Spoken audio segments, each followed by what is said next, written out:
जय हिंद फ्रेंड्स। सिद्धार्थ भैया के इस एपिसोड में आप सभी का स्वागत है। अड्डा 24/7 के आईएएस यूट्यूब चैनल पर आज बात होगी इस ट्रायंगल लव स्टोरी की। वो ऐसे बनाते हैं ना, ऐसे ऐसे लव एंड ट्रायंगल। ये स्टोरी आज हमारे इस प्लेटफॉर्म पे मैं क्यों कवर कर रहा हूं, इसमें बड़े सारे मैसेज छुपे हुए हैं। एक तो लाइफ लेसन है, दूसरा हम जिस डोमेन में आपको सिखाते हैं एसडीएम बनना, डीएम बनना, यूपीएससी क्रैक करना, पीसीएस क्रैक करना, उससे रिलेटेड भी कहीं ना कहीं एक बहुत बड़ा मैसेज है। ये जो ट्रायंगल लव स्टोरी आप देख रहे हैं, अब तक तो आप अपना डिसीजन भी बना चुके होंगे, क्योंकि पिछले 7-8-10 दिनों से ये one of the most trending viral videos में से एक है। मामला बहुत तूल पकड़ लिया है and it is one of the most viral videos अभी तक। लेकिन ये जो वीडियो है, इसमें मैं कुछ अलग मैसेज आपको बताने की कोशिश करूंगा। वीडियो 5 मिनट थोड़ा सा लंबा हो जाएगा, लेकिन आपको बहुत समझ में आ जाएगा, मतलब एक क्लियर मैसेज समझ में आ जाएगा, जीवन का एक एक एक मैसेज समझ में आ जाएगा। इसको हम अपने एथिक्स की भाषा में केस स्टडी भी कहते हैं, है ना, एक लाइफ लेसन भी कहते हैं। यूपीएससी के लिए जीएस4 का और पीसीएस के लिए भी जीएस4 का जो नीति शास्त्र का पेपर है, एथिक्स का पेपर है, उसके तहत हम बात करेंगे, है ना। क्या है पूरा का पूरा मामला? हर तरफ खबरें हैं, हर तरफ शोर हो रहा है। सोशल मीडिया ने एक तरीके से जिस तरीके से इनका पक्ष लिया है, मौर्य जी का, मिस्टर मौर्य का जो पक्ष ले रखा है, वो यही दर्शाता है कि पूरा सोशल मीडिया, पूरी जनता जो है वो इनके भावनाओं से सहमत है और इनके विपरीत है जो इन्होंने किया है। ठीक है, जो भी हमारे नए ऑडियंस हैं उनको बस मैं ये बताना चाहता हूं कि इनके पीछे कहानी क्या है। देखिए, ये जरूरी नहीं कि एक कामयाब आदमी के पीछे औरत का हाथ हो।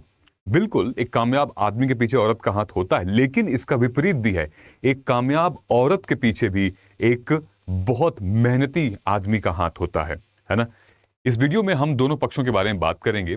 तो यही मैंने यहां पे लिखा हुआ, एक कामयाब औरत के पीछे आदमी का हाथ होता है। महिला एसडीएम की क्या मुश्किलें बढ़ गई हैं। मीडिया में, न्यूज़पेपर में, हर जगह यह आया है कि कमांडेंट और एसडीएम के अवैध संबंध पाए गए। आरोपों के बीच इनके पति जो हैं वो इस बात का डर है और पुलिस जो है ये मामला दर्ज नहीं कर रही है। पूरा मसला क्या है, पूरा मामला क्या है? कई तरफ दहेज के उत्पीड़न का आरोप लगाया जा रहा है, कई तरफ ये लगाया जा रहा है कि ये महिला जो हैं वो करप्ट भी हैं, बहुत सारे घूस लेती हैं, अवैध पैसा है, पीसीएस स्टॉप कर दिया है। एक तरफ ये आरोप लगाया जाता है कि जो आदमी है वो झूठा है, शादी के टाइम से ही झूठा है। एक तरफ ये आरोप लगाया जा रहा है कि ये जो आदमी है वो इर्रेस्पॉन्सिबल है, कोई जिम्मेदारी नहीं है, तलाक चाहिए मुझे इससे। उस तरफ दूसरा जो आदमी है, इनका हस्बैंड है, उनका ये कहना है कि ये पहले बहुत अच्छी थी, लेकिन 2020 के बाद से वो न जाने क्या हो गया है। तो वो 2020 क्या है लाइफ में, 2020 के बाद इनके क्या हुआ है, कैसे पीसीएस बनी, कैसे इनकी शादी हुई, वो सब हम डिस्कस करेंगे। तो एक कहानी के रूप में आप थोड़ा सुनिएगा, लेकिन उससे पहले ये देख लीजिए कि किस तरीके की भावनाएं सोशल मीडिया के द्वारा आ रही है। अफेयर और रिश्वत के आरोपों में घिर गई पीसीएस ऑफिसर ज्योति मौर्य, उनकी सफाई कर्मी 50 लाख की दहेज की मांग इनके पति कर रहे हैं, ऐसा आरोप है। ज्योति मौर्य के हस्बैंड और इन लॉ डाउरी के क्लेम कर रहे हैं। ज्योति मौर्य अपने पीसीएस बनने का श्रेय अपने हस्बैंड और फादर इन लॉ को दे रही हैं। तो कई तरीके की बातें आ रही हैं, लेकिन आइए पहले देखते हैं कि रियल कहानी क्या है। ओरिजिनल स्टोरी सुनते हैं, उसके बाद फिर आप अपना कमेंट जरूर करके बताइएगा। उससे पहले दोस्तों, बनिए यूपीएससी एस्पिरेंट, बनिए यूपीएससी टॉपर। जय हिंद नाम का कोड मैं आपको बता रहा हूं, इसको यूज करिए।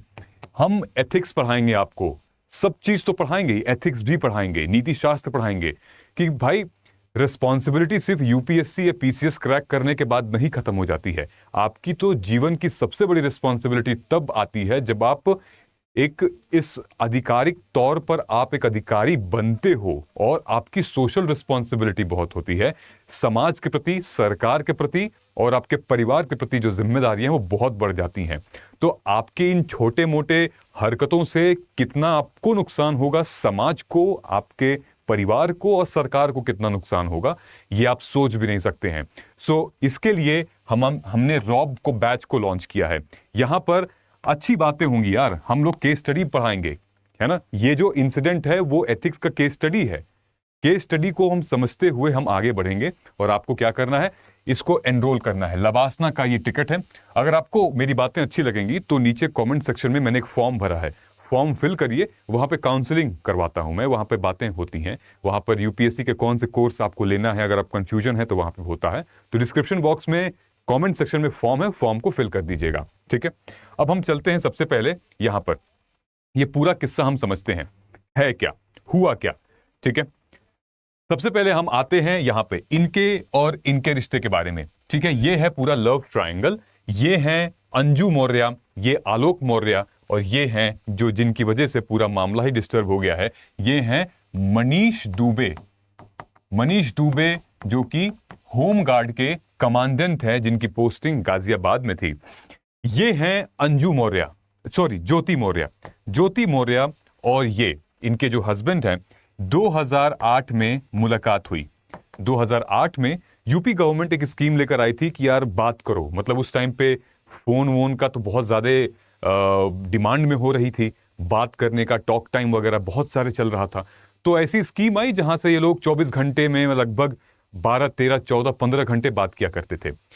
ज्योति मौर्य जो है वो आलोक मौर्य के मामा के मौसी की लड़की हैं, मतलब कि दूर रिश्तेदार, एक्सटेंडेड फैमिली की में बेटी। तो इनसे इनका बात करना शुरू हुआ, तो काफी लंबी बातचीत होती थी। बातचीत होते होते इन्होंने पूछा तुम क्या करते हो। इन्होंने बताया कि मैं सिविल सर्विसेज की तैयारी कर रहा हूं, मैं पीसीएस की तैयारी, लोअर पीसीएस की तैयारी कर रहा हूं कि कहीं मेरा वीडियो में, बीडीओ में, पंचायती राज में कहीं पे हो जाए तो ठीक है। ये कहती हैं क्या बात है, बहुत अच्छी बात है। और ये बहुत ज्यादा गरीब घर से हैं, मतलब ये लगा लीजिए कि दाल चावल के अलावा घर में एक आध महीने तक कुछ नहीं बनता था, वो सिचुएशन थी। काफी गरीब घर से थी। इन लोगों के बीच में बात हुई। बात होने के बाद 2009 में इन लोगों में मतलब मोहब्बत पनपी, ठीक है। कबूलनामा हुआ कि हाँ मोहब्बत है, मोहब्बत है। और इन्होंने कहा कि चलो शादी करते हैं। अब इस मोहब्बत को एक रिश्ते का नाम देते हैं और हम पति पत्नी बनना चाहते हैं, तो शादी कर लेते हैं। शादी इनकी हो जाती है 2010 में। जब 2010 में शादी होती है, शादी होने से पहले आलोक का ये कहना है कि इन्होंने कहा था कि शादी के कार्ड पे, इनका कहना था कि आप शादी के कार्ड पे मत लिखवाना कि आप सफाई कर्मी हैं। तो बेसिकली 2009 में ये सफाई कर्मी यानी कि ग्रेड 4, जो ग्रेड 4 जॉब होती है यूपी लोअर पीसीएस की, वो ग्रेड 4 में इनका सिलेक्शन हो गया था और ये बन गए थे सफाई कर्मी वहां पर। सफाई कर्मी बनने के बाद उससे पहले भी इन्होंने कई सारे इंटरव्यूज भी दिए हैं, लोअर पीसीएस के, नहीं हुआ है। बहरहाल सफाई कर्मी बन चुके हैं। इनका कहना है कि चलो कम से कम सरकारी नौकरी मिली तो सही, कुछ नहीं तो कुछ अच्छा है, बहुत बढ़िया है, लेकिन शादी के कार्ड पे तुम वीडियो लिखवाना, यानी कि विलेज डेवलपमेंट ऑफिसर, ग्राम पंचायत अधिकारी लिखवाना आप, ठीक है, जो कि पंचायती राज में बहुत इंपॉर्टेंट रोल प्ले करते हैं। जो कि मनरेगा वाली स्कीम जो होती है, या फिर स्वच्छ भारत अभियान जो होती है, जॉब कार्ड्स बनवाना होता है, पेड़ों की नीलामी करना होता है, कुआं बनवाना होता है, मनरेगा के सारे वर्कर्स, वो होता है वीडियो। इन्होंने बताया कि तुम पुलिस सफाई कर्मी मत लिखवाना, मेरी बहुत बेइज्जती होगी। तो आलोक ने शादी के कार्ड पे क्या लिखवाया है, वीडियो लिखवाया है, ठीक भाई। अब शादी हो गई इनकी। शादी होने के बाद ये इनको लेके इलाहाबाद चले गए। तो ज्योति और आलोक इलाहाबाद गए। इलाहाबाद में सिविल सर्विसेज की तैयारी चल रही थी। इन्होंने कहा मुझे भी पढ़ना है, ज्योति ने कहा मुझे भी पढ़ना है। ज्योति का अच्छा किताबी ज्ञान अच्छा था, काफी अच्छा इनको एनालिटिक्स था। तो 2011 से लेकर 2014 तक ज्योति ने तैयारी की। उसके बाद ज्योति ने 2015 में पीसीएस का एग्जाम दिया और 2016 में मेरे ख्याल से इनका सिलेक्शन हो गया था। 2015-16 में सिलेक्शन हो गया और 16th रैंक आई थी और महिलाओं में ये तीसरे नंबर पे आई थी। तो बहुत ही अच्छी रैंक, बहुत अच्छा सक्सेस। लेकिन इनका पूरा श्रेय इनको जाता है और इनके ससुर जी को जाता है।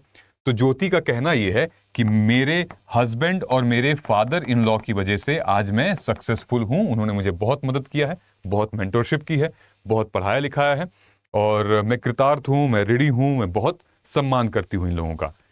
2015 के बाद 2018 में मेरे ख्याल से या 16 में मुझे ध्यान नहीं है, इनकी जुड़वा डॉटर्स पैदा होती हैं, बेटी पैदा होती हैं। तो संसार में एक अलग ही खुशी आ जाती है और जिम्मेदारियां बढ़ जाती हैं। लेकिन इसी बीच 2020 में कुछ और होता है। तो 2020 में, अब यहां लिख देते हैं 2022 में एंट्री होती है। 2020 में इनकी मनीष दुबे जो होम गार्ड के कमांडेंट हैं, गाजियाबाद में उस टाइम पोस्टेड थे, ठीक है। ये पोस्टेड थी कौशाम्बी में, ठीक है। जब ये गाजियाबाद में थे तो ये कौशाम्बी में पोस्टेड थे, यूपी में। उसके बाद एक दिन क्या होता है कि मनीष जो आलोक इनके हस्बैंड हैं वो जाते हैं कौशाम्बी में इनके आवास पे, क्योंकि इनकी जो नौकरी थी वो इलाहाबाद प्रयागराज में थी, वो अपना सफाई कर्मी वाली, और इनकी जो नौकरी थी वो कौशाम्बी में थी। तो हफ्ते में 2 ही दिन, एक दिन मिलता था, ये आते थे इनके आवास पे मिलने। डेफिनेटली वो हर 2 वर्किंग पर्सन के बीच में होगा। ये आए इनके आवास पे, बच्चे खेल रहे थे, ठीक है। बच्चे खेले और बहुत खुश था माहौल, सब बिल्कुल पारिवारिक जीवन, पतिव्रता पत्नीव्रता चल रहा था। बच्चों से इन्होंने मोबाइल मांगा।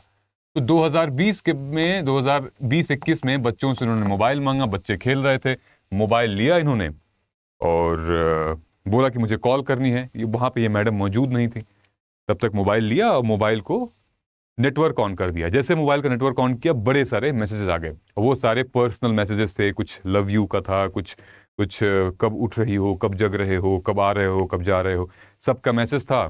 तो किसी का भी दिमाग जो है वो बिल्कुल मतलब भड़क जाएगा और अपना आपा खो देगा, कंट्रोल खो देगा।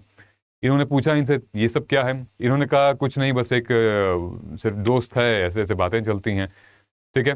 तो काफी मामला तूल ले लिया यार, काफी ज्यादा मामला गर्म हो गया इनके बीच में। इन्होंने क्या किया कि गुस्से के मारे अब इनका नंबर ब्लॉक कर दिया, ज्योति का 10 दिन ब्लॉक कर दिया। अब उस 10 दिन के अराउंड जब ये इनसे बात नहीं कही तो इनको भी गुस्सा आ गया। इनको जब गुस्सा आ गया तो शायद खबरें ये आ रही हैं कि कुछ संबंध बनाने की खबरें आ रही हैं। जब ये फिर ब्लॉक करने के बाद अचानक ये घर पहुंचे कौशाम्बी में बिना इनको बताए, तो किसी आपत्तिजनक हालत में देखा, मतलब जो कमांडेंट थे उनके साथ इनको देख लिया, इनके ही आवास पे, तो और भड़क गए ये, बस मामला एकदम गर्मा गए। तो फिर 2022 में इन्होंने कहा कि अब हम तुम्हारे खिलाफ कंप्लेन करेंगे, मतलब इन्होंने कहा, इनके हस्बैंड ने। तो पुलिस जो है वो जल्दी कंप्लेन लेने को तैयार नहीं थी, क्योंकि भाई ये एसडीएम थी, ठीक है। अब कंप्लेन कहाँ होगी, कंप्लेन जहां पे कार्रवाई हो रही है, जहां पे किस्सा हुआ है वहीं होगी ना। तो सबसे पहले भाई धुम्मनगंज पुलिस थाना में प्रयागराज में कंप्लेन हुई। कंप्लेन होने के बाद जल्दी पुलिस वाले ले नहीं रहे थे और धीरे धीरे मामला 2023 में आ गया। तो आप समझ सकते हैं, क्योंकि ये एसडीएम बन चुकी थी और इनके जो प्रेमी थे वो भी कमांडेंट थे, दोनों पावरफुल व्यक्ति हैं। ये पुलिस में खुद थे, पुलिस में अपने आप भी अलग रौब होता है और लोकल स्तर पे काफी होल्ड होती है। ये क्या किया, इनका भी पकड़ अच्छा था भाई, है ना।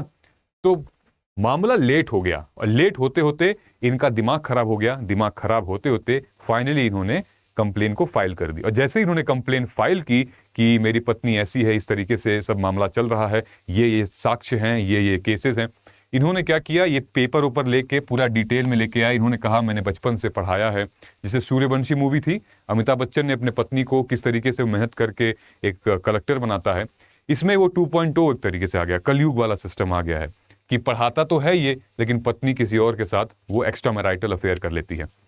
हैरान करने वाली बात इसमें ये है, इस पूरे किस्से में ये जो शख्स है, ये मनीष दुबे जी हैं, ये कमांडेंट साहब, ये भी शादीशुदा हैं। इनकी वाइफ को जब पता चला कि मनीष दुबे का चक्कर इनसे चल रहा है एसडीएम से, तो उनसे रहा नहीं गया।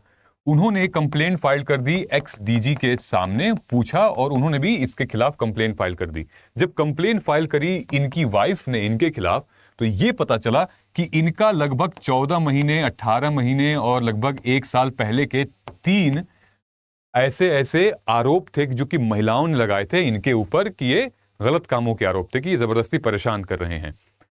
इनकी बीवी कहती है कि तो फिर मैं चौथी हुई और ये लड़की जो है वो 5वीं हुई। तो इनका भी एक अलग सीन था कि ये कैरेक्टरलेस माने जा रहे हैं, कि इस तरीके से मामला हो रहा है। इनको शंटिंग पे भेज दिया है योगी सरकार ने। ये कहाँ पे थे, गाजियाबाद में थे, और मेरे ख्याल से अब पता नहीं कौन सी जगह है, एम से नाम है, आप जरूर, आपको पता होगा, कमेंट करके बता दीजिएगा। इनको भेज दिया गया है वहां पे। अब मसला यहां पर आ गया है। अब ज्योति कह रही हैं ये व्यक्ति जो है उसने धोखा किया है मेरे साथ। धोखा क्या किया है, ये व्यक्ति सफाई कर्मी था, इसने मुझे बताया कि ये वीडियो है और इसने शादी के टाइम से झूठ बोला है। और पहले कहानी क्या थी? पहले कहानी ये थी कि इन्होंने ही बोला था इनको कि तुम शादी के कार्ड पे मत लिखवाना क्योंकि बेइज्जती होगी। अब वो क्या असली मामला है वो अब आप डिसाइड करिएगा, आप जानिएगा। अब ज्योति का कहना है कि ये अब हमसे मांग रहे हैं दहेज, 50 लाख रुपए मांग रहे हैं, फॉर्च्यूनर गाड़ी मांग रहे हैं। ये अब इनका रवैया बेकार हो गया है। ठीक है, अब बताइए कि आपके पास पूरा ही तथ्य मैंने रख दिया है, सब कुछ मैंने रख दिया है। ठीक है, अब सोशल मीडिया का जो रिएक्शन यही आ रहा है कि रिएक्शन इधर ज्यादा आ रहा है। सोशल मीडिया ये कह रही है कि जब इतने सालों बाद आपने दहेज का मामला क्यों उठाया, इतने सालों बाद, शादी के लगभग 2010 से आज 13 साल हो चुके हैं, आप दहेज का मामला क्यों उठाई हैं? जब आपको पता है, जब आपने ही कहा था कि आपके एसडीएम बनने के सक्सेस में आपके पति का हाथ है, आपके ससुर का हाथ है, तो अब क्यों कह रही हैं आप? तो बहुत बड़े सारे इन पे भी मतलब सवाल के घेरे में ये भी हैं।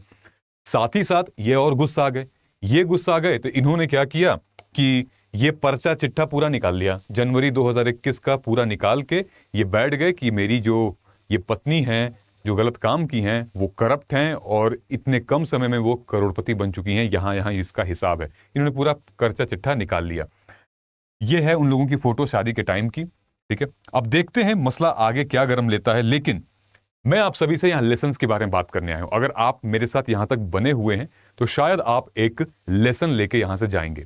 लेसन देखिए दोस्तों, जरूरी नहीं कि एक आदमी के पीछे औरत का हाथ होता है सक्सेसफुल में। एक आदमी को बिगाड़ने में भी कहीं ना कहीं औरत का भी हाथ होता है, लेकिन एक औरत को इस कहानी से यह पता चलता है सक्सेसफुल बनाने के लिए कहीं ना कहीं इस आदमी का बहुत बड़ा हाथ रहा है। खुद नहीं बन पाया एसडीएम, खुद नहीं बन पाया यूपीएससी टॉपर, लेकिन अपने वाइफ को बना दिया। ये बिल्कुल सूर्यवंशी वाली जो कहानी है, इनकी वाइफ बन चुकी हैं। ठीक है, दूसरा मामला ये आता है, दूसरा मामला कि हम कितने भी बड़े आदमी बन जाएं, हम कितने भी ऊंची पोजीशन हमारे पास आ जाए, लेकिन हम कभी भी उन लोगों को नहीं भूलेंगे जो हमारे बुरे वक्त में हमारे साथ दिया करते थे। सबसे बड़ी चीज पता है क्या है?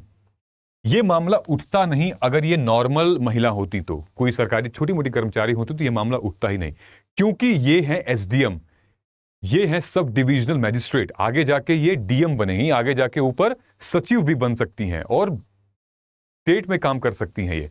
ठीक है, मतलब कि लोकतंत्र में, बिल्कुल ऑफिस में योगी जी के साथ। तो एसडीएम है ये, इसलिए ये मामला इतना ज्यादा उलझ रहा है, क्योंकि ऑलरेडी एक सोशल रिस्पॉन्सिबिलिटी है।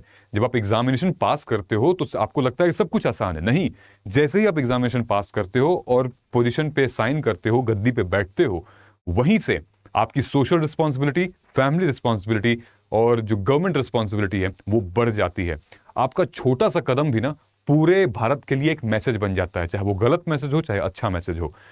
तो आपको इस रिस्पॉन्सिबिलिटी के साथ चलना पड़ेगा, इस ध्यान में रख के आपको चलना पड़ेगा। आपकी जो family life versus personal life है उसको बड़ा ध्यान देना पड़ेगा। ये पूरे मामले में इनके पर्सनल लाइफ की धज्जियां उड़ गई हैं। मतलब प्राइवेट मैसेजेस, प्राइवेट कॉल्स दिखाना, वो लव यू का मैसेज, वो दिल का मैसेज, मतलब कि कितना बेकार लगता है जब दो लोगों की बातें सार्वजनिक हो जाएं पूरे के पूरे दुनिया में, वो भी इश्क मोहब्बत से रिलेटेड, शारीरिक संबंध जैसी बातों को, तो कितना बेकार लगता है ना। तो इस चीज से हमें सीख क्या मिलती है? हमें सीख यही मिलती है कि हम जिम्मेदारी पूर्वक, निष्ठा पूर्वक हम जो कर रहे हैं अपने एक्शंस को पहले सोचें समझें, और जब हम एक ऑलरेडी मैरिड लाइफ में जी रहे हैं तो हम एक्स्ट्रा मैरिटल अफेयर इस पद पे करना, मतलब कि ये पूरे देशवासियों का ध्यान आप पर केंद्रित हो जाएगा। सबसे important, last but not the least, हम लोग एथिक्स पढ़ते हैं जीएस पेपर 4 में, और अगर ये मामला कुछ आगे बढ़ता है, अगर ये गिल्टी पाई जाती हैं, तो एथिकल स्टैंडर्ड पर या फिर आगे जाकर शायद इनको वो प्रमोशन, वो बात, वो चीजें ना मिले। तो ये था पूरा का पूरा मामला। आप बनिए, एग्जाम क्रैक करिए, लेकिन ध्यान रखिए कि सिर्फ एग्जाम क्रैक करने के बाद आपकी जिम्मेदारी खत्म नहीं हो जाती, उसके बाद भी बहुत सारी चीजें होती हैं। कर्मा फॉलोज यू, है ना। तो सोच समझ के आप हमारे साथ जुड़ सकते हैं अड्डा 24/7 IAS के इस चैनल पर, और ये है मेरा कोड, यूज करिए ये कोड, मैक्सिमम डिस्काउंट आपको मिलेगा 80% का, और जुड़िए यूपीएससी और पीसीएस की तैयारी में, जहां पर आप कुछ ऐसी ही केस स्टडी के बारे में सुन सकते हैं, ऐसी बातें सुन सकते हैं। मिलते हैं हम लोग अगले वीडियो में, तब तक कमेंट सेक्शन में जरूर आइए और दस्तक दीजिए। कैसा लगा बताइएगा जरूर। जय हिंद, जय भारत, साइनिंग ऑफ।